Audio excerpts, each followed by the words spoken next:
Ok, Hazel, continuando con la revisión de tu demanda de pensión alimenticia, cuidado y crianza y visita, régimen de visita, que era la guía para ver las técnicas de redacción.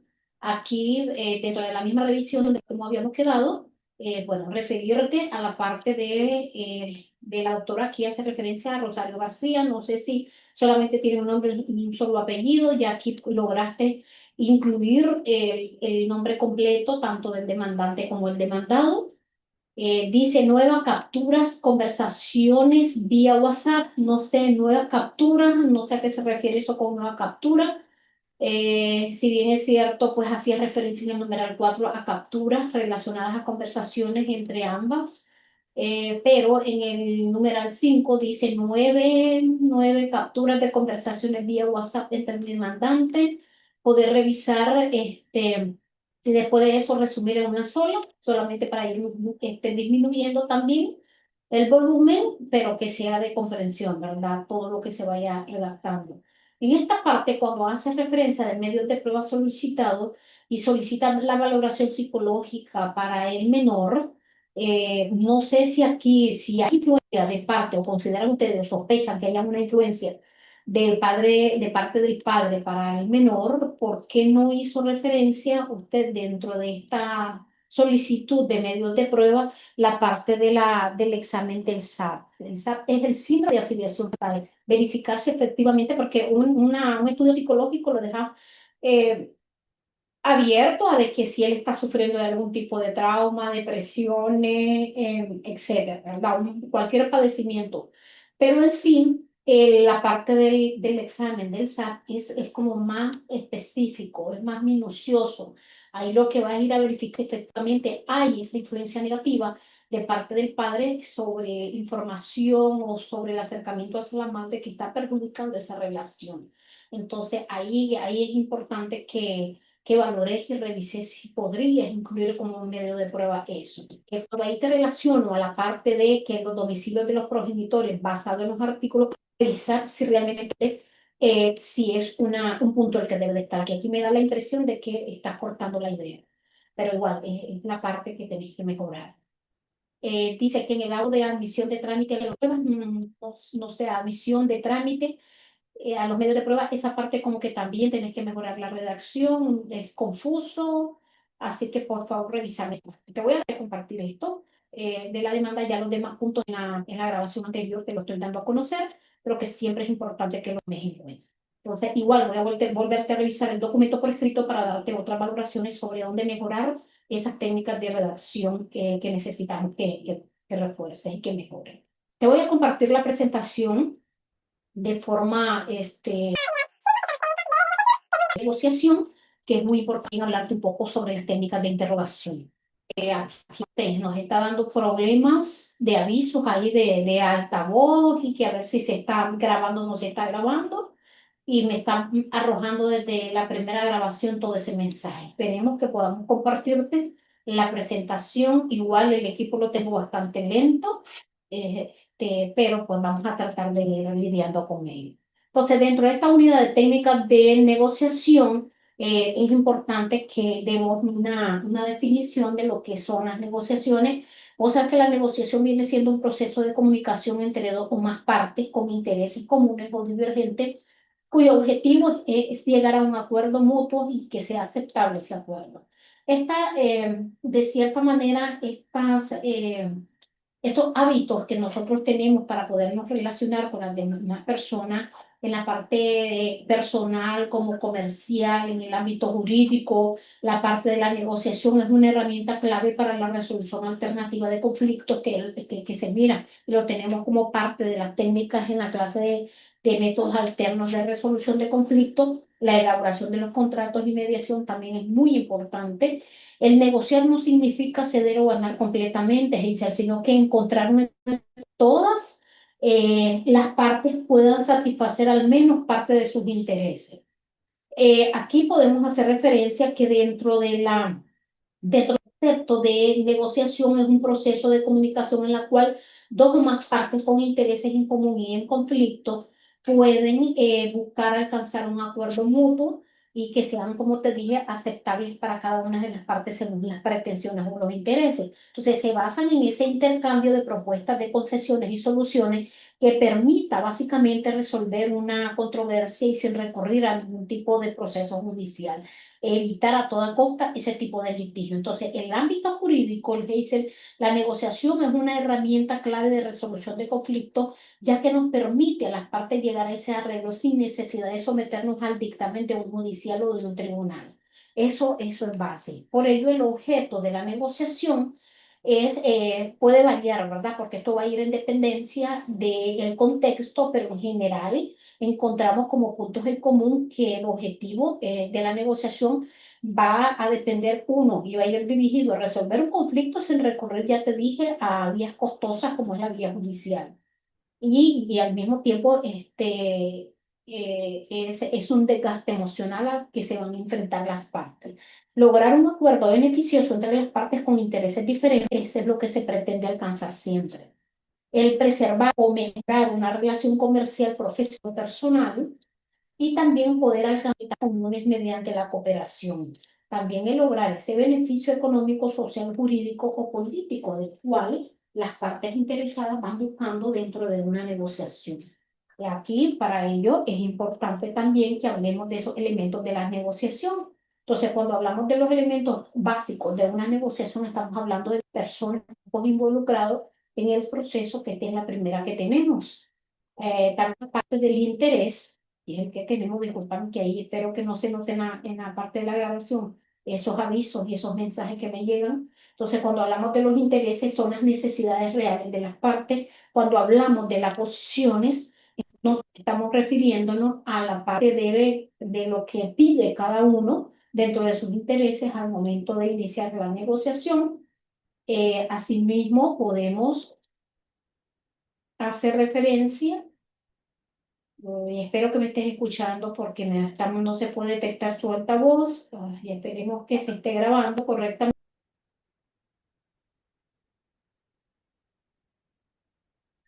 Discúlpame que se nos volvió a caer la comunicación y por eso tuvo una interrupción. Entonces aquí te voy a volver a ampliar la presentación porque estamos hablando sobre los elementos, pero nos sigue dando siempre el mensaje que nos está dando problemas. Eh, Espero que estemos ahí grabando. Perfecto. Entonces, estábamos hablando sobre las personales o grupos involucrados en el proceso, estábamos hablando sobre los intereses, que son las necesidades reales de las partes, hablábamos sobre las posiciones, que es lo que cada una de las partes solicita o pide, de las opciones, cuando nos referimos a las posibles soluciones o concesiones, estas pueden ser alternativas para poder satisfacer los intereses. Hablamos también de criterios objetivos, que en este caso son las normas o estándares utilizados para referencias, para acuerdos, sean normas o principios objetivos usados para poder evaluar las diferentes opciones. También aquí tenemos la parte de la comunicación, que es la transmisión clara y efectiva de las posiciones e intereses. La parte de la relación, que viene siendo la conexión interpersonal o institucionales entre las partes, y por último, la parte de los compromisos, que es el acuerdo o resultado final alcanzado. Eso como parte de los elementos. Cuando estamos hablando de la parte de la clasificación, vamos a poder cruzar aquí de los estilos de negociación. Hacemos referencia, por ejemplo, a la competitiva, que es ganar-perder. Las partes buscan maximizar sus propios beneficios comunes, y en la negociación de corto plazo o partes, qué sé yo, en la cual se necesita llegar a un acuerdo. O sea, las partes son rivales, pero lo que buscamos es un punto medio en la cual se pueda satisfacer parte de los requerimientos y necesidades de las partes, de lo que están. Cuando hablamos de la colaboración, de la colaborativa, que es ganar-ganar, porque es diferente, mira, la competitiva es ganar-perder, vos podés ceder algo para poder obtener algo. En el caso de la colaborativa, ganar-ganar, ¿por qué? Porque aquí se buscan soluciones que beneficien a ambas partes y enfatizar en cuanto a la cooperación, al diálogo y la confianza. En este caso, yo gano, vos ganás. Acomodativa, perdón, una parte que cede ante la otra, priorizando la relación sobre el resultado. útil cuando el tema es de poca importancia para una de las partes. Evasivas es cuando las partes evitan negociar, postergan o ignoran el conflicto, puede ser estrategias en cierto momento de alguna de las partes. Cuando hablamos de las compromisorias, que son una de las que tenemos ahí como parte de las clasificaciones, nos estamos refiriendo a que ambas partes ceden en partes para poder llegar a un punto medio. No siempre es la solución óptima, pero permite avanzar. ¿Ya? Es una estrategia a veces para poder ir disminuyendo el tiempo de negociación y llegar a un punto medio y a un acuerdo si es posible. Dentro de las principales técnicas de negociación podemos hacer referencia a la preparación exhaustiva. Aquí se tiene que investigar los intereses de las contrapartes y conocer los propios objetivos, límites y alternativas que tenemos. La escucha activa es comprender verdaderamente lo que la otra parte comunica, favorece la empatía y la confianza, identificación de intereses y necesidades. Más allá de las posiciones, se debe de indagar en lo que realmente motiva a las partes. El uso de preguntas estratégicas ayudan a clarificar puntos, detectar a veces inconsistencias y fomentar el diálogo. La generación de opciones creativas es pensar fuera de lo que tradicionalmente hacemos para poder encontrar soluciones innovadoras. Y el criterio objetivo viene siendo aquel que está basado en normas, leyes o precedentes que proporcionan legitimidad al acuerdo, que eso es lo que buscamos a veces. BATNA, que es la mejor alternativa a un acuerdo negociado. ¿Por qué? Porque aquí es conocer qué hacer si no se llega a un acuerdo. Entonces, esto fortalece de cierta manera las posiciones de las partes. El control de tiempo y ambiente es manejar los tiempos, pautas y el entorno físico para poder facilitar un clima favorable. La comunicación asertiva es expresar las necesidades sin agresividad, con claridad y respeto. Pero también podemos hablar del cierre y el seguimiento, que es la parte donde culmina todo este proceso, que es ya la formalización de los acuerdos por escrito, si es necesario, si se va a llegar y si se va a llegar en un 100% y establecer esos mecanismos para cumplir lo acordado, que eso es súper importante, ese tipo de garantía. Cuando nosotros ya hablamos de la aplicación del contexto jurídico, aquí nos referimos en primer lugar a la negociación aplicada en los distintos procesos jurídicos. Este es, en el ambiente jurídico, la negociación puede darse, por ejemplo, en procesos penales, que es la negociación de penas o procesos abreviados. Aquí en materia penal la negociación se manifiesta principalmente a través de salidas alternativas como es la conciliación y la mediación penal, especialmente en delitos menos graves. Dice. El criterio de oportunidad o acuerdo entre Fiscalía y la defensa, donde el imputado acepta responsabilidades a cambio de una pena menor, también es importante y podemos encontrar dentro de estos juicios abreviados donde se negocia la aceptación de cargos con una reducción de pena. Muchos recomiendan cuando el abogado a cargo, el abogado defensor sabe que esa es la única alternativa para poder ayudar un poco al cliente. Dentro de los procesos civiles existen los conflictos civiles o mercantiles que son negociaciones contractuales en su mayoría. La negociación civil se enfoca en resolver conflictos sobre obligaciones, contratos, propiedades, etcétera. Entonces, evitando juicios largos, que ese también es la finalidad. Entonces, se da a través de acuerdos extrajudiciales por conciliaciones o durante las audiencias preliminares. Es común en este caso en las disputas mercantiles, de arrendamientos, de indemnizaciones, cobros de deudas, es común en esta materia. Dentro de los procesos de familia, en el ámbito familiar, la negociación es clave para, en primer lugar, los convenios de guardia y custodia, la parte de las pensiones alimenticias o bien la crianza, que es la que nos estamos refiriendo según nuestro ordenamiento jurídico en materia de familia, el régimen de visita, los divorcios por mutuo acuerdo y también que permiten preservar las relaciones familiares y proteger el interés superior del niño, que esto es prioridad. Los procesos laborales, que son negociaciones colectivas entre empleador y trabajador, en el derecho laboral se pueden dar negociaciones principalmente, en primer lugar, sobre negociación colectiva, que es entre los sindicatos o los representantes de los sindicatos y los empleadores, las conciliaciones laborales que se dan ante la instancia administrativa, que es el Ministerio del Trabajo, los arreglos directos que se pueden hacer entre trabajadores y empleadores en caso de despidos, prestaciones o condiciones laborales, también aparte de la materia de derechos humanos, que son los acuerdos de paz y conciliación en casos de violaciones. Esto es muy importante, tienen un estatus mucho más Importante por la parte sensible de que se está hablando de derechos fundamentales.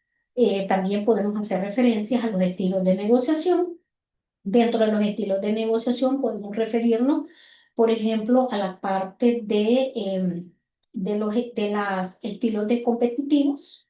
En este sentido, podemos nosotros hacer referencia a la parte de que buscar ganar a toda costa puede ser eficaz, pero puede dañar las relaciones. Cuando hablamos del estilo colaborativo, busca el beneficio mutuo ideal para las relaciones a largo plazo. Cuando hablamos del estilo acomodativo, cede ante la otra parte, útil cuando el tema no es prioritario. Esto es un resumen de lo que ya te había hablado. El estilo evitativo es que no enfrente conflictos ni riesgos en el proceso, ni mucho menos en el litigio. Y el estilo comprometedor, que ambas partes se ven particularmente en el balance de las posiciones. Entonces, ahí tenemos que esa es la parte final de las partes de elementos, dicen. Ahí yo te voy a cortar esa primera intervención donde estamos hablando de esos estilos de negociación para poderte hablar un poco sobre la técnica. Voy a dejarte de compartir esta presentación para poderte mostrar las que están relacionadas a las técnicas, digamos, de interrogatorio. Este también es un punto importante, poderlo abarcar en el tiempo que nos queda. Aquí te la estoy compartiendo.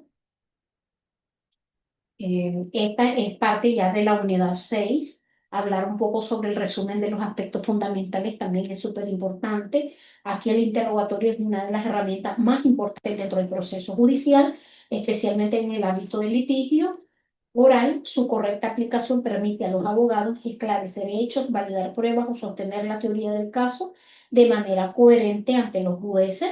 Las técnicas de interrogatorio constituyen un conjunto de métodos estratégicos en la cual nosotros buscamos obtener esa información relevante, también que sea confiable, que sea útil a través de la declaración de los testigos, peritos o incluso de las mismas partes que están dentro del mismo proceso.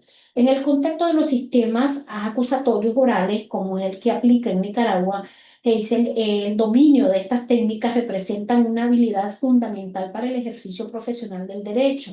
Desde la preparación del testigo, la planificación de preguntas, el orden de su presentación, hasta la ejecución del interrogatorio, contrainterrogatorio y sus etapas complementarias, que pueden ser redirectos o contrainterrogatorios, cada frase que nosotros vamos a utilizar debe ser con precisión, conforme a los principios de legalidad, lógica procesal y también la ética profesional que debemos de tener, preservar y cuidar siempre.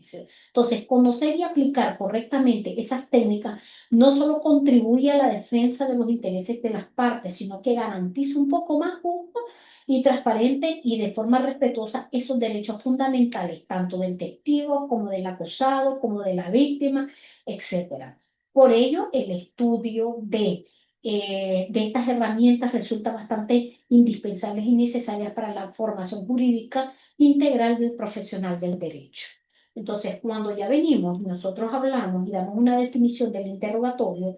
El interrogatorio es una técnica procesal utilizada por los abogados litigantes para formular preguntas a un testigo con el fin de obtener una información relevante para poder esclarecer los hechos del caso. Pueden ser directos cuando lo realizan las partes que presentan al testigo o cruzado cuando lo realiza la contraparte. Eso me imagino que ya lo viste en alguna de las técnicas de las procesales, sean penales como civiles o de familia, o bien laborales que también se ponen en práctica cuando nosotros hablamos del interrogatorio como algo muy importante, como una técnica, es porque la función del mismo está principalmente relacionada a obtener una información clara y precisa y sobre todo creíble, ¿ya? Para poder aclarar hechos o bien corregir. Corroborar o desacreditar versiones también se utilizan estas técnicas de interrogatorios, el poder construir o desmontar la teoría del caso, también la contraparte te la puede utilizar para poderte la votar a través de los interrogatorios y también se utiliza para poder establecer credibilidad o generar dudas sobre la confiabilidad del testigo.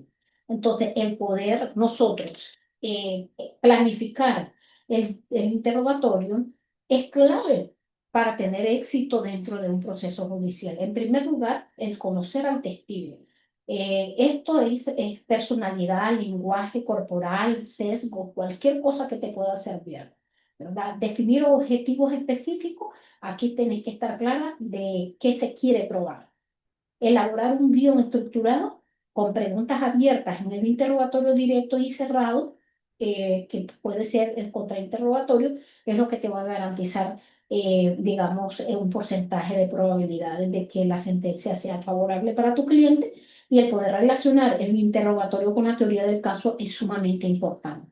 Entonces, el poder desarrollar los temas del interrogatorio, en el desarrollo se abordan datos personales que ya dijimos, que son esas acreditaciones, los hechos relevantes del caso, que son las narraciones cronológicas, la parte de las circunstancias periféricas que tienen que ver lugar, tiempo y forma, las reacciones del testigo, cuidando sus emociones, su credibilidad. Se recomienda avanzar temas por temas, evitando saltos lógicos, porque esto es lo que te va a garantizar un buen interrogatorio.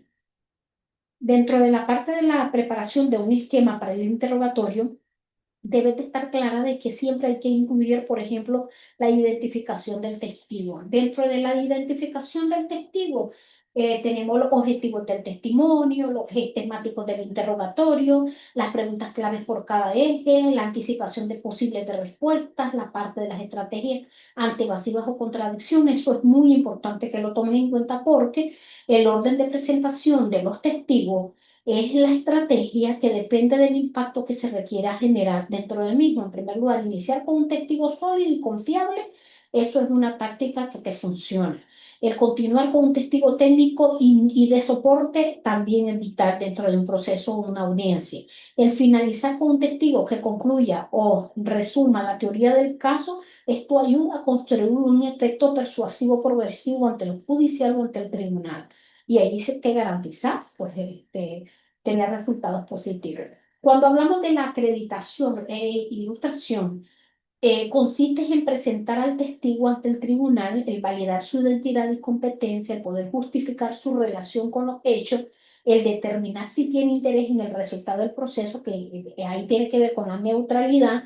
Esto se logra legitimidad y valor probatorio a su testimonio. Entonces, la ilustración del testigo implica explicar el contexto procesal al testigo, el hacerle saber sus derechos y deberes, es decir, la verdad, no omitir hechos, ante todo, esa es la instrucción que tienes que dar, entrenarlo para que comprenda el procedimiento sin inducir su respuesta. Esto es muy importante, la preparación previa que tiene que hacer a esos testigos, el usar un material visible o documental que le permite entender mejor lo que debe de declarar en casos técnicos, es muy importante también no saltarte esta fase o esta etapa.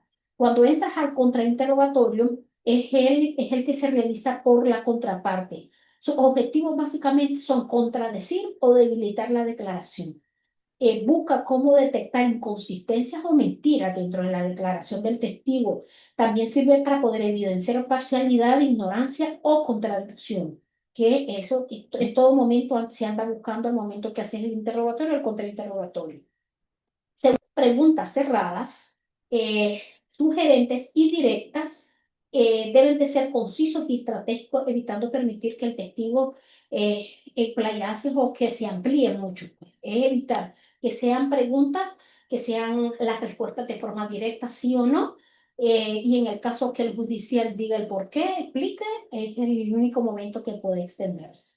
Entonces, el redirecto es el interrogatorio de rehabilitación, lo cual la parte que presentó al testigo después del contrainterrogatorio se usa para, uno, aclarar confusiones, reafirmar puntos debilitados y restituir de cierta manera la credibilidad del testigo, perdón.